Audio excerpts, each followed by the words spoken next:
Hi welcome to our channel. Present మనతో పాటు దాము బాలాజీ గారు సీనియర్ జర్నలిస్ట్ ఉన్నారు. వాటితో ఒకసారి మాట్లాడదాం. నమస్కారం సార్. నమస్తే సార్, ఇరాన్ ఇజ్రాయెల్ యుద్ధ నేపథ్యంలో అటు అమెరికా కూడా ఇజ్రాయెల్ కు మద్దతు తెలపడం, ఇరాన్ మీద దాడులు చేయడం చూస్తున్నాం. ఈ నేపథ్యంలో ట్రంప్ కు వ్యతిరేకంగా వ్యతిరేకత పెరిగిపోయిందని, అమెరికాలోనే వ్యతిరేకత పెరిగిపోయిందని కూడా చెప్తూ ఉన్నారు. సో అటు ఇరాన్ కూడా ఊహించని స్థాయిలో అమెరికా మీద దాడులు చేస్తుంది, మిడిల్ ఈస్ట్ కంట్రీస్ ఏవైతే ఉన్నాయో వాటి మీద కూడా దాడులు చేస్తుంది. సో ఈ స్థాయిలో ట్రంప్ కూడా ఊహించలేదని చెప్తున్నారు. మరి ట్రంప్ పైన ఏ విధంగా వ్యతిరేకత పెరిగిపోతుంది, ఇరాన్ ఏ విధంగా ఎదుర్కొంటుంది? ఇప్పుడు ఉన్నట్టుండి ట్రంప్ ఇరాన్ మీద దాడులు చేయడం, ఇటు ఇజ్రాయెల్ తో కలిసి దాడులు చేయడం అనేది స్టార్ట్ అయింది.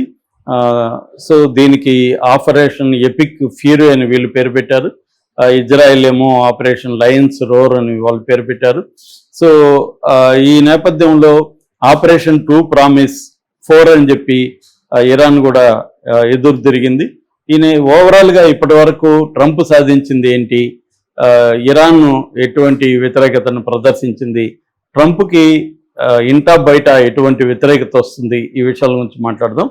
ట్రంప్ సాధించింది ఏదన్నా ఉందంటే ఇప్పటి వరకు అయతుల్లా అలీ ఖమేనీని చంపేయడమే. అది నిజానికి అది కూడా వ్యతిరేకతే. ఒక దేశ అధ్యక్షుడిని వాళ్ళ దేశంలోకి వెళ్ళి మీరు ఎలా చంపుతారు అనేది ఇప్పుడు తీవ్ర వ్యతిరేకత వస్తుంది. చంపినప్పుడు ఆ దేశం గమ్మునుండదు కదా, ఖచ్చితంగా ఆ దేశం కూడా రిటాలియేట్ చేస్తుంది. ట్రంప్కి ఇప్పుడు ప్రాబ్లం ఏంటంటే అక్కడ అమెరికాలో తీవ్ర వ్యతిరేకత వస్తుంది. బెర్నీ శాండర్స్ లాంటి వాళ్ళు కాంగ్రెస్కి అప్పీల్ చేస్తున్నారు, మీరు వార్ పవర్ రెజల్యూషన్ ఉపయోగించి ట్రంప్ని ఆపండి అని చెప్తున్నారు. ఎందుకంటే ఇటువంటి యుద్ధాలకి అక్కడ అమెరికా పార్లమెంట్ అయిన కాంగ్రెస్ సహకారం ఉండాలి, కాంగ్రెస్ ఒక రెజల్యూషన్ పాస్ చేయాలి. అవేమి లేకుండా ట్రంప్ అతను విమ్స్ అండ్ ఫ్యాన్సీస్ అతను ఏమనిపిస్తే అది చేస్తున్నాడు. మొన్నేమో అక్కడ వెనిజులా వెళ్ళి వాళ్ళ ప్రెసిడెంట్ మధురు అని పట్టుకొచ్చాడు, ఇప్పుడేమో ఇరాన్లోకి వెళ్ళి వాళ్ళ సుప్రీం కమాండర్ లీడర్ అతన్ని చంపేశారు. ఇలాగా వేరే దేశాల్లోకి వెళ్ళి ఇలా చంపితే వాళ్ళు గమ్మునుంటారా? రేపు టెర్రరిస్టులుగా మారరా వాళ్ళు?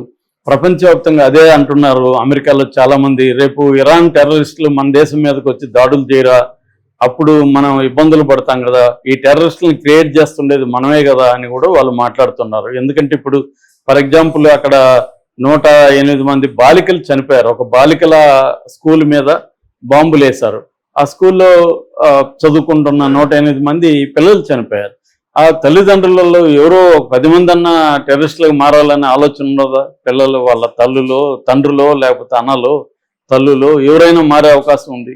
సో ఇప్పుడు ఆ హింసని తట్టుకునే ఫ్యామిలీస్ చాలా మంది మారే అవకాశం ఉంది. అట్లాగే వాళ్ళకి IRGC అని వెరీ స్ట్రాంగ్ మిలిటరీ ఉంది ఇరాన్లో, ఇస్లామిక్ రెవల్యూషనరీ గార్డ్ కోర్ అని. సో వాళ్ళల్లో రేపు టెర్రరిస్టులుగా మారి అమెరికా ప్రెసిడెంట్ల మీద దాడి చేయొచ్చు, అమెరికాలో విధ్వంసం సృష్టించవచ్చు, ఇజ్రాయెల్లో చేయొచ్చు, ఇతర దేశాల్లో కూడా చేసే అవకాశం ఉంది. అంటే ఒక దేశం బలహీనంగా ఉంది, నీకు బలం ఉందని చెప్పి నువ్వు పోయి దాడి చేస్తే వాళ్ళు టెర్రరిస్టులుగా రేపు మారి అటాక్ చేస్తారు. సో ఇస్లామిక్ టెర్రరిజం రావడానికి ప్రధాన కారణం అమెరికానే అని చాలా మంది మేధావులు ఎప్పటి నుంచో చెబుతున్నారు. ఇప్పుడు కూడా అదే జరిగే అవకాశం ఉంది. రెండవది, ఇంతకుముందు ఇరాక్ మీద లేకపోతే ఆఫ్ఘనిస్తాను ఇలాంటి వాటి మీద దాడులు చేసినప్పుడు అమెరికాకి నాటో సపోర్ట్ ఉండేది. అంటే బ్రిటన్ కానీ ఫ్రాన్స్ కానీ జర్మన్ కానీ దేశాల సపోర్ట్ ఉండేది. ఇప్పుడు దీంట్లో వాళ్ళెవరూ లేరు, నాటో అసలు దీని దగ్గరకు కూడా రావట్లేదు. మరోపక్క ఆఫ్రికా ఖండం ఖండిస్తుంది, అనేక దేశాలు ఖండిస్తున్నాయి, UN భద్రతా మండలి సమావేశమైంది. సో ఆ రకంగా ఇది ఒంటరిది అయిపోయింది. ఓన్లీ ఇజ్రాయెల్ కంట్రోల్లోనే ట్రంప్ ఉన్నాడు. ఎప్స్టీన్ ఫైల్స్ లో ట్రంప్ ఇరుక్కుపోయాడు. ఎప్స్టీన్ ఫైల్స్ లో అనేక ఇన్ఫర్మేషన్ ఇజ్రాయెల్ దగ్గర ఉంది. కాబట్టి నిజానికి ఇజ్రాయెల్ తోక లాంటిది అయితే అమెరికా కుక్క లాంటిది, కానీ తోకే కుక్కను ఆడిస్తుంది రివర్స్ లో అన్న విమర్శలు కూడా వస్తున్నాయి, మీమ్స్ కార్టూన్స్ కూడా వస్తున్నాయి.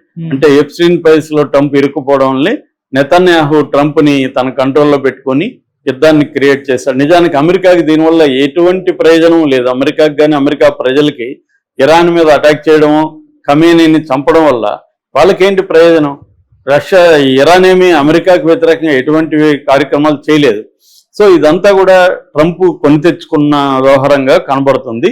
రెండోది ఏమంటే ట్రంప్ ఏమేంటి, ఇప్పుడు తనకు అనుకూలమైన మామూలుగా అమెరికా ఏం చేస్తుంది, దాదాపు 80 కంట్రీస్లో అమెరికా అక్కడున్న ప్రెసిడెంట్లని కూలగొట్టి వాళ్ళని చంపేసో వాళ్ళని జైలుకి పెట్టో ఆ ప్రభుత్వాలను కూలగొట్టి తనకు అనుకూలమైన పప్పెట్ గవర్నమెంట్స్ అంటారు, లేదా బనానా రిపబ్లిక్స్ అంటారు, తనకు అనుకూలమైన ప్రభుత్వాలను అక్కడ ఏర్పాటు చేయడం. దీన్ని ఇప్పుడు ఇరాన్లో తఖ్తా పలట్ అంటారు. దీన్ని ఈ తఖ్తా పలట్ అంటే ప్రభుత్వాలు మారడం. అది ఇరాన్లో జరిగే పరిస్థితి లేదు.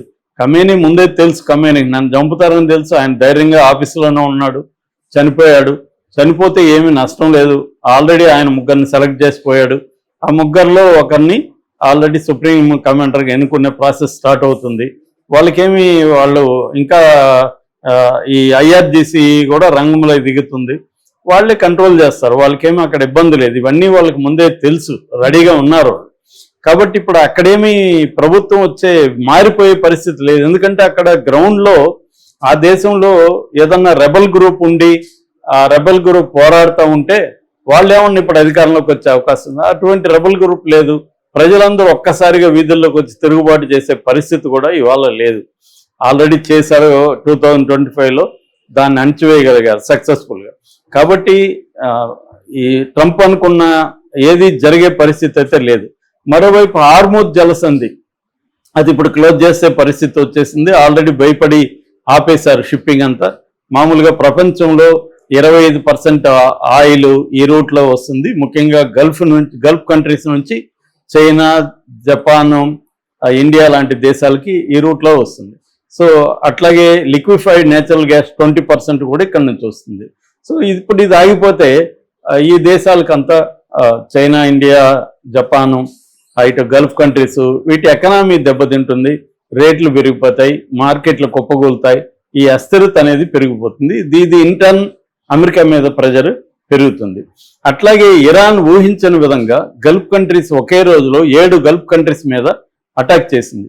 మామూలుగా ఇప్పటి వరకు ఏంటంటే ఇవన్నీ సేఫ్ హెవెన్స్ అనేవాళ్ళు. దుబాయ్ కానీ, సౌదీ అరేబియా కానీ, యుఏఈ కానీ, ఖతార్ కానీ ఇవన్నీ సేఫ్గా ఉండేవి.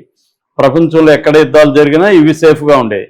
కానీ ఇప్పుడు వాటికి సేఫ్టీ లేకుండా అయిపోయింది. ఆ దేశంలో అమెరికా బేసెస్ మీదంతా కూడా ఇరాన్ అటాక్ చేయగలిగింది. అట్లాగే ఇరాన్ని తక్కువ అంచనా వేయలేం. ఇరాన్ దగ్గర వేలాది మిసైల్స్ ఉన్నాయి, లాంగ్ రేంజ్ మిసైల్స్ ఉన్నాయి, అట్లాగే వేలాది డ్రోన్స్ ఉన్నాయి. అవన్నీ కూడా మేము పెద్ద ఎత్తున ప్రయోగిస్తామని చెప్తున్నారు. ఇప్పటి వరకు మీరు ట్రైలర్ కూడా చూడలేదు, అసలు సినిమా చూపిస్తామని వాళ్ళు అంటున్నారు. అది వాస్తవం కూడా. ఎందుకంటే లాస్ట్ ఇయర్ 12 రోజులు, జూన్లో 12 రోజుల వార్లో ఇజ్రాయెల్కి ఎక్కువ నష్టం చేయగలిగారు ఇరాన్లో. సో కాబట్టి ఇప్పుడు కూడా అది చేస్తారు. ఆల్రెడీ వాళ్ళ దగ్గర వాళ్ళు ఇప్పుడు వార్షిప్ల మీద అటాక్ చేశారు. అక్కడ మనకి అరేబియన్ ఓషన్లో, ఇండియన్ ఓషన్లో అమెరికన్ వార్షిప్లు ఉన్నాయన్నమాట. కొన్ని డజన్ల వార్షిప్లు ఉన్నాయి. Already US military sea lift command అని ఎంఎస్సి అంటారు. దాని మీద కాదర్ 380 అనే ఒక మిసైల్స్తో అటాక్ చేసింది ఇరాన్. అట్లాగే ఇండియన్ ఓషన్లో ఉండే వార్షిప్ల మీద కూడా మిసైల్స్తో అటాక్ చేశారు. ల్యాండ్ టు సీ మిసైల్స్ అంటారు. ల్యాండ్ నుంచి సీలోకి వెళ్ళే మిసైల్స్ ద్వారా వీటిని అటాక్ చేశారు. కాకపోతే America Abraham Lincoln carrier strike అనే ఒక షిప్ ఉంది, అది సేఫ్ అంటున్నారు ఇప్పటి వరకు. అట్లాగే ఇజ్రాయెల్ కోస్ట్లో ఉంటున్న యుఎస్ఎస్ గెరాల్డ్ ఆర్-4 అనే ఒక షిప్ ఉంది, వార్షిప్. ఈ 2 సేఫ్ అని చెప్తున్నారు. కానీ మిగతావి కొంత ధ్వంసం చేసిందని చెప్తున్నారు. ఇరాన్కి మద్దతుగా ఆల్రెడీ యెమెన్ కూడా రంగంలో దిగింది. యెమెన్లో ఉండే హౌతీలు వాళ్ళు కూడా అటాక్ మొదలు పెడుతున్నామని చెప్తున్నారు. షాహెద్ 136 డ్రోన్స్ని ఎక్కువగా ఇరాన్ వాడుతుంది. సో అది కాకుండా జామర్స్ ఉన్నాయి. రష్యా నుంచి ఇరాన్కి మిలిటరీ టెక్నాలజీ, ముఖ్యంగా ఎలక్ట్రానిక్ వార్ఫేర్లో రష్యా చాలా హెల్ప్ చేసిందని చెప్తున్నారు. ఇప్పుడు రాడార్ జామ్ చేసి 20 కిలోమీటర్ల దూరంలో, 200 కిలోమీటర్ల దూరంలో ఉండగానే వాటిని జామ్ చేయగలిగిన టెక్నాలజీ ఇరాన్కి రష్యా ద్వారా వచ్చిందని చెప్తున్నారు. మామూలుగా వాళ్ళు దాని ఏమంటారు, కంబాట్ ఫోర్సెస్ ఈ ఫ్లైట్స్ని, రాడార్స్ని ఉపయోగించి ఎక్కడెక్కడ డిఫెన్స్ సిస్టమ్స్ ఉన్నాయి ఇవన్నీ పసిగడుతూ ఉంటాయి అనమాట. డెల్టా ఫోర్స్ అదే చేస్తుంది. అమెరికా వెనెజులా కూడా డెల్టా ఫోర్స్ ఆపరేషన్ అలాగే చేసింది. ఇప్పుడు ఆ డెల్టా ఫోర్స్ని 200-300 కిలోమీటర్ల దూరంలో ఉండగానే జామ్ చేస్తారు. ఆ డెల్టా ఫోర్స్ రాడార్ సిస్టమ్ అనేది పనిచేయదు. అది వీళ్ళు ఇప్పుడు ఎఫెక్టివ్గా ఇరాన్ చేస్తుంది.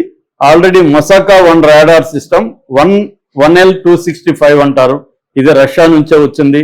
అలాగే క్రసోకా 4 అని ఇంకొక రాడార్, వీళ్ళకి ఇటువంటి జామర్ సిస్టమ్ ఒకటి రష్యా నుంచి వచ్చింది. సో ఇవన్నిటిని ఉపయోగించుకొని వీళ్ళు ఏం చేస్తున్నారంటే అమెరికా ఈ డెల్టా ఫోర్స్ సంబంధించిన విమానాలని వీటిని జామింగ్ చేసిస్తున్నారు, అవి పనిచేయకుండా చేస్తున్నారు. సో అందువల్ల ఇరాన్ని అంత ఈజీగా ఒక ఇరాక్ని ఎదుర్కొన్నట్టు, ఇరాక్ అంటే అప్పట్లో 2003 ఆ ప్రాంతంలో గట్టిగా అమెరికా దెబ్బతీయగలిగింది. కానీ ఇరాక్ అంటే 2.5 రెట్లు స్ట్రాంగ్ ఇరాను, పైగా రష్యా టెక్నాలజీ ఉంది. ఇంకా చైనా కూడా ఇండైరెక్ట్గా హెల్ప్ చేసే అవకాశం ఉంది యుద్ధం పెరిగే కొద్దీ, ఎందుకంటే చైనాకు రష్యాకు ఇరాన్తో ప్రయోజనాలు చాలా ఉన్నాయి. సో పైగా రష్యా, ఇరాను, ఇండియా ఇవన్నీ బ్రిక్స్ దేశాలు. యాక్చువల్గా ఇండియా కూడా ఇరాన్కి సపోర్ట్ చేయాలి రూల్ ప్రకారం, కానీ ఇండియా ఇజ్రాయెల్తో క్లోజ్గా ఉంది కాబట్టి ఈ విషయంలో సైలెంట్గా ఉంది, ఖండించట్లేదు, కాకపోతే అప్పీల్ చేస్తుంది శాంతియుతంగా పరిష్కరించుకోండి అని. సో ఏదేమైనా ట్రంప్ ఆశించిన ప్రయోజనం అనేది నెరవేరలేదు, ఆయన్ని చంపడం వల్ల కూడా ఏమీ సాధించింది ఏం లేదు. ట్రంప్కు వ్యతిరేకత అనేది ఇటు ఇంటా బయట పెరుగుతుంది. ఇరాన్ అంత ఈజీగా ఇరాన్ని ఓడించడం కూడా, గగనతల యుద్ధంలో ఓడించడం కూడా ఇరాన్ అంత ఈజీ కాదు. ఇక ల్యాండ్ మీదకి వెళ్తే మాత్రం అమెరికన్ సైనికులు వేలాది మంది చనిపోయే అవకాశం ఉంది. ఇరాన్ టెరైన్ అంత టఫ్గా ఉంటుంది, ఇరాన్ టెరైన్. సో అక్కడ వరకు ట్రంప్ వెళ్తాడా అనేది ఇప్పుడు డౌట్. సో దీంతో ట్రంప్ సైలెంట్ అయిపోయే అవకాశాలు ఎక్కువ కనిపిస్తున్నాయి. Okay sir, thank you so much.